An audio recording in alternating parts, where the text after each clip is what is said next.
so so I encourage you to draw a diagram. Take some time, maybe right now while you're sitting at your desk listening to this webinar. How would you draw that diagram out? How does leadership flow look in your church? And so that's a critical. How would a convert, what path would a convert take to become an elder in your church? How long would that be? One of the things I meet a lot of churches, I meet a lot of people, and so I'll meet some leaders in churches, and I'll ask them, how did you come to the church? And it's amazing to me, very rarely, do I hear somebody who said, well, I came to Christ through this church.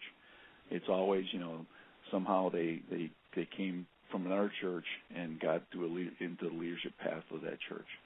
And that's actually, I think it's a sad thing. I think, are we seeing our converts become leaders in the church?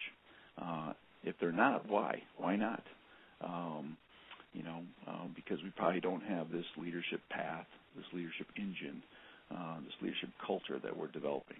I remember in my church plant, we formed a task force to help us with our capital campaign, and I remember an older saint said to me, she goes, there's a lot of new Christians on that task force, and I just replied to her. I said, well, spiritual maturity has nothing to do with age.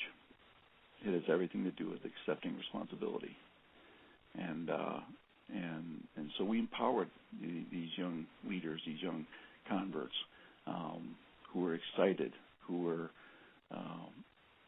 had a lot of fervor for God. We